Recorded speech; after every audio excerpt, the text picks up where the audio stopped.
भैया पता है आप लोग को एक बात, पवन सिंह जब चुनाव में रोड शो में निकले थे तो उनके पास टोटल गाड़ी कितना लाइन लगा था।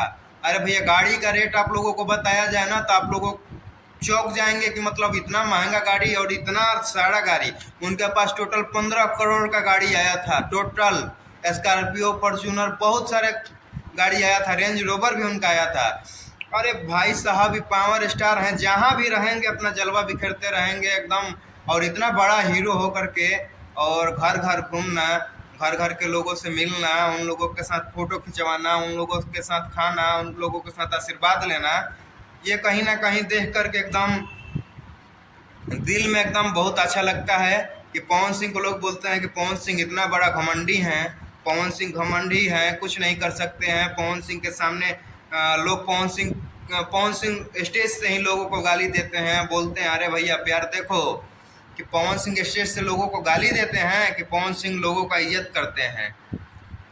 प्यार मोहब्बत तो लोगों से होता ही है, लेकिन जो आप लोग मानते होंगे इस चीज़ को, जो इंसान इस दुनिया में दिल का सच्चा इंसान होता है ना, उसको बदनाम करने में सारी दुनिया लगा रहता है। आज देख लो मनोज तिवारी, रवि किशन, निरहुआ, है ना, सांसद बने बीजेपी से। और मान लो हमारा भाईचारा है कुछ भी, चलो निर्दलीय से पवन सिंह चुनाव लड़ते हैं तो भैया आप बीजेपी से हैं, अब पवन सिंह निर्दलीय से हैं, तो आप लोगों को कुछ बोलना नहीं चाहिए था। लेकिन इसके लिए आप लोग बहुत कुछ बोल रहे हैं, उनके विरोध में उतर रहे हैं। इतना पैसा खर्चा हो गया, इतना प्रचार हो गया, इतना लोगों के घर घुमा जा रहा है, तो अब मनोज तिवारी जी, रवि किशन और निरहुआ का कहना है कि पवन सिंह बीजेपी में आ जाएं, सनातनी धर्म आदमी हैं। अरे भैया कल कहाँ थे आप लोग जब टिकट लेकर के छीन लिया गया था, टिकट से निकाल दिया गया था, तो उस टाइम आप कहाँ थे मनोज तिवारी जी? आप तो मोदी जी के बहुत ही खास आदमी हैं, मोदी जी के साथ में बैठते उठते हैं, तो आपका मोदी जी से बात नहीं हुआ था कि पवन सिंह को टिकट दिया जाए?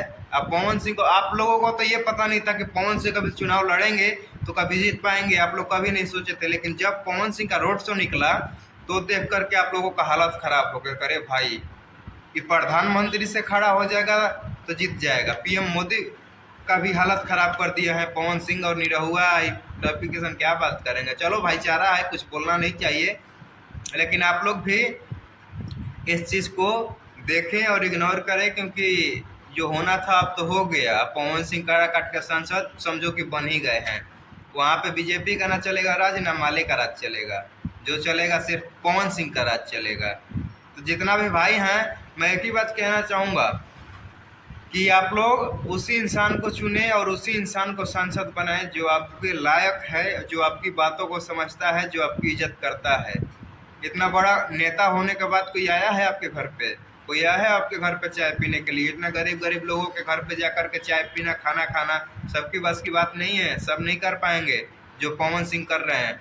तो भाई लोग इस चीज़ को अपने दिमाग में रखें और इस चीज़ को सपोर्ट करें, पवन सिंह को सांसद बनाएं काराकाट क्षेत्र से। जय हो पवन सिंह, जय हो पावर स्टार। पावर एजे से शुरू होला, एजे से खत्म हुई, पावर दोसर क्यों कहाँ से ले लीजिए।